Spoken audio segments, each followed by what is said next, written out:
Capítulo 8. A mulher que prospera influencia e educa seus filhos. Melville de Leon. Os seus filhos a respeitam e falam bem dela, e o seu marido a elogia. Provérbios 31.28. O alcance do seu impacto. Uma música de Ricardo Arjona diz sobre as mulheres: não sei quem as inventou, não sei quem nos fez esse favor, deve ter sido Deus. Definitivamente deve ter sido Deus. As mulheres estão em todos os lugares. Se chegar a um escritório, quem vai recebê-lo? A recepcionista. Vai à escola? Quem recebe? A professora. Vai ao hospital? Quem atende? A enfermeira. Qual é a primeira palavra que um filho diz? Mãe. Quando acorda, por quem ele chama primeiro? Pela mãe. Quando quer comer, a quem pede comida? A mãe. Quando chora, a quem ele procura? Pela mãe. A mulher que quer impactar a sua próxima geração é uma mulher positiva, otimista, segura de si e que desfruta de seu papel da vida. O Provérbios 31 enfatiza especificamente 3 áreas nas quais ela se ocupa de sua família. Ela os alimenta, os veste e dá a eles um bom exemplo. Busca lã e linho de todo bom grado, trabalha com as suas mãos. E como um navio mercante, de longe traz o seu pão.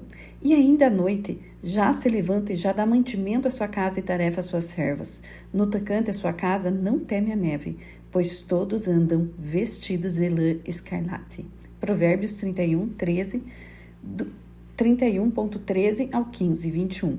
Essas passagens tratam da mulher que não poupa esforços para honrar seus compromissos de dona de casa e faz isso de boa vontade. Não come o pão da preguiça, versículo 27b. Cuida bem do seu tempo, de modo de não perder nem sequer um minuto. Quando a luz do dia vai embora, ela acende a sua lâmpada para os afazeres de dentro de casa. Versículo 18. Dorme apenas o suficiente e ainda é noite quando se levanta. Versículo 15. Para preparar o café da manhã familiar e dar mantimento aos funcionários. E determina a eles cada dever que terão que fazer durante o dia. Não é do tipo que gosta de passar a noite jogando baralho ou em algum baile. Ela busca lã e linho para conseguir melhor preço e qualidade. Trabalha com as suas próprias mãos. Não apenas para fazer roupas da família, mas também para ajudar o necessitado e o aflito. Não pense que com isso abaixe seu nível. O fuso e a roca são mencionados aqui para honrá-la, enquanto os seus ornamentos das filhas de Sião são mencionados em Isaías 3.18, para a desonra delas. Não se ocupa apenas desses afazeres que podem ser realizados no repouso do lar, sentada em uma cadeira, mas também de outros deveres que requerem todas as suas forças. Versículo 17. Por exemplo, faz o possível e o impossível para que as finanças domésticas tenham um bom andamento. Como um navio mercante, versículo 14, abastece-se de tudo que for necessário, de forma que nem fome nem carência cheguem de surpresa. Sempre fiquei impressionada pela forma como a mulher alimenta seus filhos. Desde o momento da concepção, a placenta forma-se pelas células e forma o bebê. Adere à parede do útero da mãe e forma conexões com o sangue da mãe, para proporcionar ao bebê oxigênio e nutrientes. A placenta também forma conexões com o sangue do feto para que elimine detritos, que passam pelo sangue da mãe para se chegar ao rim da mãe e então serem eliminados. A placenta também protege o feto de muitas substâncias e micro-organismos que podem afetá-lo. Essa conexão permanece para sempre na relação mãe e filho, não apenas pelo fato de alimentá-lo, mas no cuidado, na proteção e no amor. Nós devemos manter aberta a comunicação com os filhos, porque muitas vezes somos a única esperança de trazê-los de volta a uma vida equilibrada em cada etapa que vivenciam. Essa comunicação deve ser honesta, sincera e transparente. Não obstante, há adultos que desejam aparentar o que não são. Perante seus filhos, fazem de conta que nunca vivenciaram as lutas que eles estão enfrentando, que nunca se apaixonaram, nem foram fracos e por isso seus filhos não podem se aproximar deles. Durante o meu trabalho com adolescentes e jovens, certa ocasião perguntei quantos deles confiavam na sua mãe e eram amigos dela. Apenas 2 em cada 10 me responderam que a sua mãe era a sua melhor amiga. Estamos em pleno século XXI e muitas mães ainda têm tabus para falar dos temas com namoro, sexo e amizade com seus filhos. Desejo que os próximos parágrafos desse livro a incentive a reverter esses números. Comece por aproximar-se dos seus filhos com coração aberto. Vença seus próprios tabus e inicie um diálogo sincero e empático que permita ao seu filho lhe diga tudo o que sente. Ensina a criança no caminho em que deve andar, e ainda que quando for velho não se desviará dele. Provérbios 22.6. Como ensinamos nossos filhos? Primeiro, com palavras. Essas palavras que hoje te ordeno estarão em teu coração. Tu as inculcarás a teus filhos, e delas falarás assentado em tua casa, e andando pelo caminho, ao deitar-se e ao levantar-se. Deuteronômio 6.6-7. Nós, mães, temos que estar informadas das notícias do mundo contemporâneo. Devemos ler constantemente livros e revistas de temas atuais, como arte, música, moda, ciências e finanças, cultura em geral e tecnologia. Agora, temos a opção de buscar artigos na internet e traduzir essa gama de conhecimento aos nossos filhos. Devemos aprender a nos comunicar com eles em um nível muito mais profundo que o resto do mundo e dedicar tempo a fazer isso com frequência. No entanto, o elemento essencial para conhecer são as Sagradas Escrituras, porque isso nos ajudará a ensinar as verdades eternas a eles, assuntos com amor a Deus, o amor ao próximo e ao país, e as relações de amizades relevantes como o namoro, o sexo, as finanças, os estudos e o trabalho. Dessa forma, poderemos transmitir os valores cristãos essenciais para a vida. Como exemplo, sedes meus imitadores, como também sou de Cristo. 1 Coríntios 11.1. Não podemos ensinar o que não vivemos. Temos que ser condizentes com a nossa maneira de viver. Um adolescente se aproximou um dia que o meu esposo e disse: "Boa mensagem, pastor, só espero que o senhor viva aquilo que nos ensinou." Os jovens esperam ver de nós modelos dignos de imitação. O famoso cientista Albert Einstein dizia: dar o exemplo não é a forma mais importante de influenciar os outros, ela é a única forma. Uma mãe levou seu filho diante a Mahatma Gandhi e implorou: "Por favor, Sr. Gandhi, convença meu filho a não comer açúcar." Gandhi, após uma pausa, respondeu: "Traga-me seu filho daqui a 2 semanas." 2 semanas depois, ela voltou com seu filho. Gandhi olhou bem profundamente nos olhos do rapaz e disse-lhe: "Não coma açúcar." Agradecida, porém perplexa, a mulher perguntou: "Por que o senhor me pediu que esperasse tanto tempo? O senhor poderia ter me dito a mesma coisa há 2 semanas?" Gandhi então respondeu: "Há 2 semanas eu também estava comendo açúcar." Não podemos pedir aos nossos filhos que façam coisas que, como mães, não estamos dispostas a fazer no nosso próprio exemplo. O Dr. Luiz Palau, em seu livro Por que se rebela a juventude?, diz aos jovens que se rebelam pela hipocrisia dos adultos, e eu concordo com ele. Cremos que nossos filhos não percebem, mas eles percebem sim, e limitam-se a rir pelas nossas costas, pois não se atrevem a nos apontar nossos defeitos. Por isso eu chamo para imitarmos Cristo, para que o nosso filho veja em nós o caráter do Salvador. 3. Com a participação deles. Os filhos devem ser parte do que acontece no seu ambiente familiar. Se houver vitórias na família, eles devem fazer parte disso. Se houver crise, eles devem saber a respeito dessa situação também. Como vamos prepará-los para a vida se não lhes permitimos observar de que forma resolvemos os problemas de maturidade? Os filhos precisam crescer, amadurecer e entender a realidade de vida no seio da família. Deve aprender que há épocas boas e outras não boas. Precisam participar do processo de viver em família a fim de prepararem para liderar a sua. Por isso, o diálogo aberto e sincero em família cria um ambiente onde são debatidos e elucidados problemas. Princípio para que eles participem de acordo com a sua faixa etária. Então, nós ensinamos nossos filhos com palavras, com exemplo e com a participação deles. O que ensinamos aos nossos filhos? Ensina a criança no caminho em que deve andar e ainda quando for velho não desviará dele. Provérbios 22.6. Primeiro, amar a Deus. Agora, pois, ó Israel, que é que o Senhor requer de ti? Não há que temas, Senhor, teu Deus, e ande em todos os teus caminhos e ames e sirvas ao Senhor, teu Deus, de todo o coração e de toda a tua alma. Deuteronômio 10.12. Se você tiver uma relação íntima com Deus, e se for uma filha de Deus, seus filhos serão impactados por seu amor a Deus. Quando nossos filhos não estiverem ao nosso lado, teremos a confiança de saber que, onde quer que estejam, o amor de Deus permanecerá neles. As oportunidades que temos na vida são únicas e devemos aproveitar todos os momentos ao máximo para ensinar-lhes sobre o amor de Deus. o Dr. Andrés Panaziuk e o autor e compositor Miguel Angel Guerra escreveram um devocional de pais e filhas, cujo o título é Sonhos de Borboleta. Meu esposo costumava fazer regularmente o devocional com minhas filhas usando esse livro. Eu recomendo a você. Embora o livro seja dirigido a pais e filhas, eu também adquiri o hábito de ler para elas esse lindo devocional de 30 dias. Elas adoravam e mesmo já tendo memorizado todas as histórias, desfrutavam delas como se fosse a primeira vez que eu as lia. Depois elas diziam: mãezinha, dê-me um beijo de borboleta. O beijo de borboleta consiste em passar sobre as suas bochechas e seus cílios, piscando e provocando cócegas. Tentem você com as suas filhas. 2. Sobre sexualidade. Você teme falar sobre esse assunto com seus filhos? Não se preocupe, você não é a única. Infelizmente, não tive o privilégio de falar com a minha mãe de temas tão interessantes como esses. Nem mesmo era permitido fazer perguntas a respeito, era uma imprudência fazê-lo. Poucos dias antes de me casar, a minha mãe me fez a seguinte pergunta: Filha, por que você não me conta suas coisas pessoais? Eu sorri levemente, pois era uma pergunta que teria gostado de escutar muitos anos antes.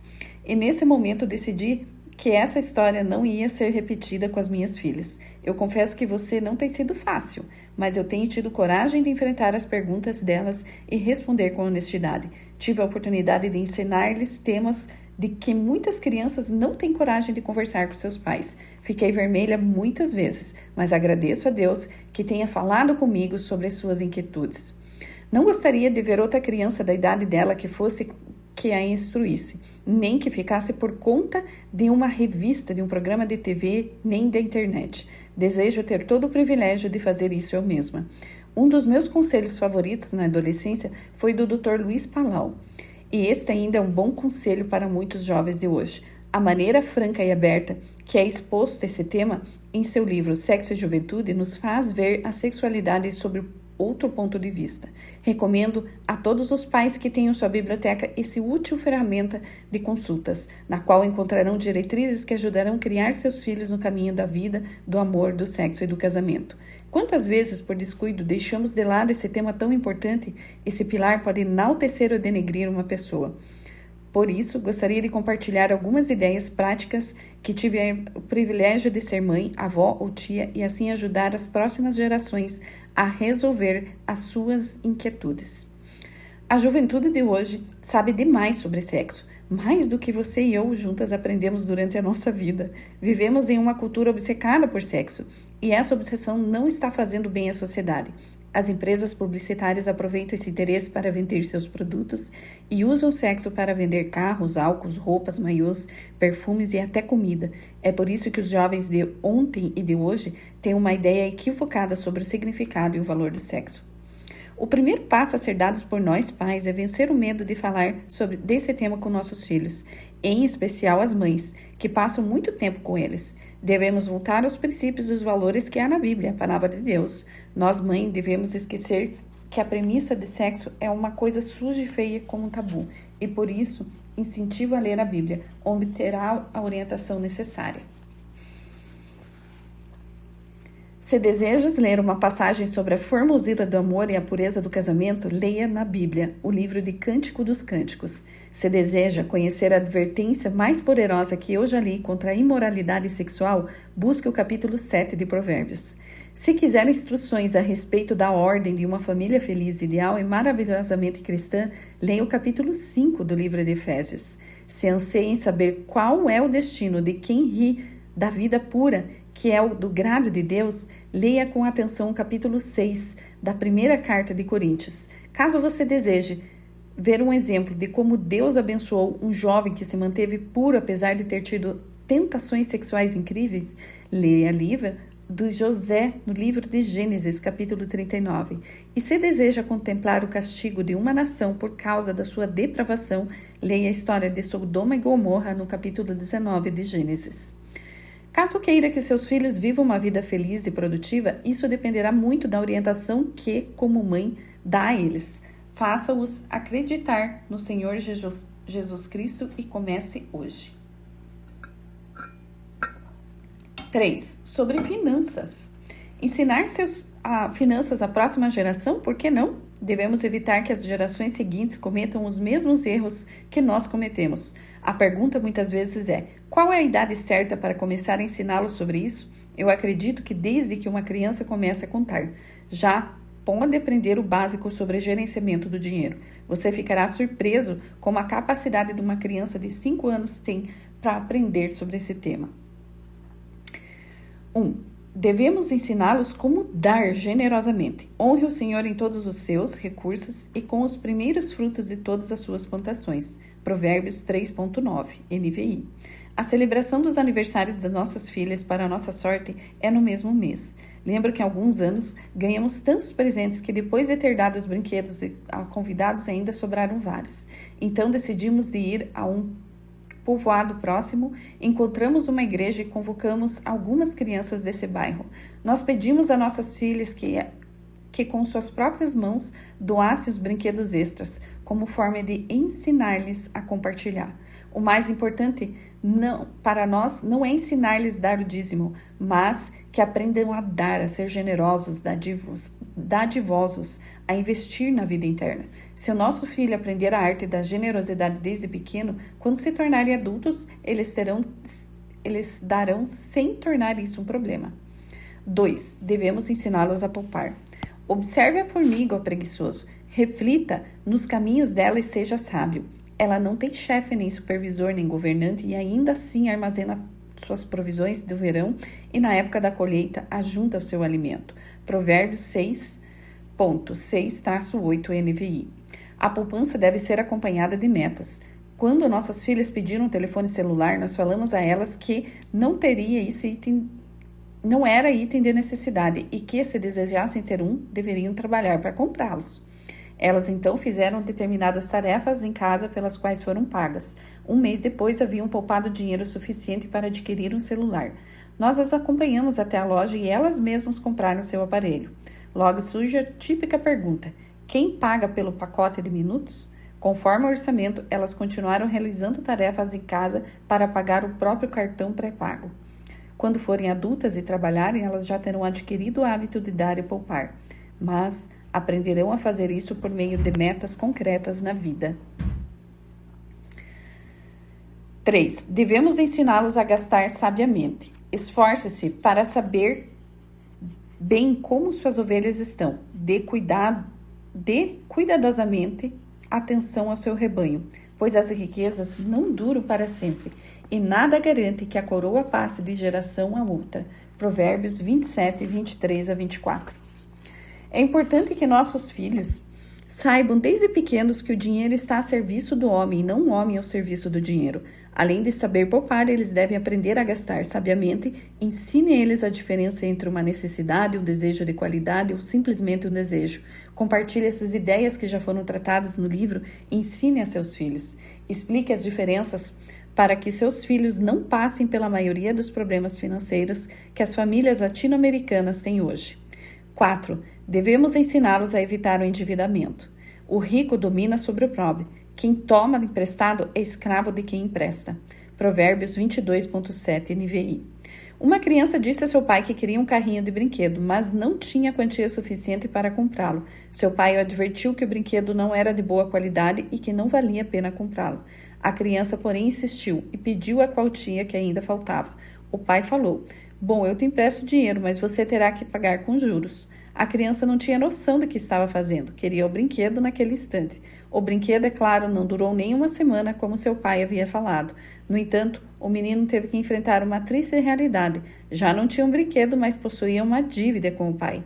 Eis aqui um conselho útil. Os pais nunca deveriam pagar as dívidas dos seus filhos, pois eles devem aprendê-las a pagar. Faz parte do processo do amadurecimento. A maioria dos pais, em especial a mãe, quer evitar o sofrimento dos filhos. No entanto, o sofrimento é uma parte muito importante do processo do amadurecimento. Vamos acompanhá-lo no seu sofrimento, mas não o evitemos. Nem Deus faz isso conosco. 5. Devemos ensiná-los a trabalhar pelo seu dinheiro. As mãos diligentes governarão, mas os preguiçosos acabarão escravos. Provérbios 12.24. Trabalho não é sinônimo de exploração. Em nossos países latino-americanos, encontramos famílias que decidem ter filhos pensando no futuro. O casal decide ter filhos para que, quando cresçam, eles se sustentem. Em alguns casos, o assunto é pior. As crianças são obrigadas a trabalhar desde pequenas para suprir as necessidades pessoais dos pais. Isso é exploração.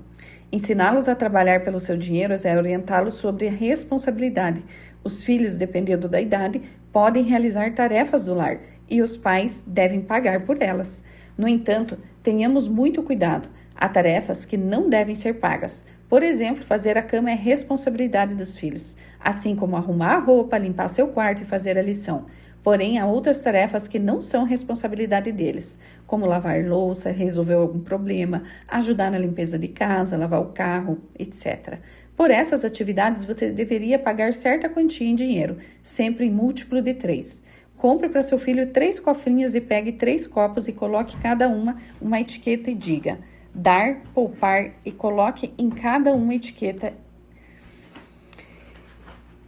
e diga: ele dividirá o dinheiro recebido em 3 partes iguais. Dividir o ganho é uma habilidade fundamental para conseguir administrar os recursos pessoais e familiares com sucesso. Recomendo o livro O ABC do Dinheiro, de Beverly Dayton, publicado pelo Ministério Crow para seus filhos menores. Nós, mães, impactaremos a próxima geração estando presentes em seu mundo. Aproprie-se da seguinte promessa de Isaías 44:3-4.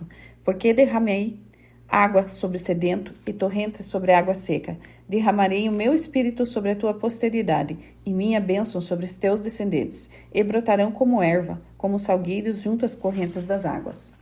Nos momentos mais duros do nosso ministério como mães, quando nos sentimos que as tempestades nos arrastarão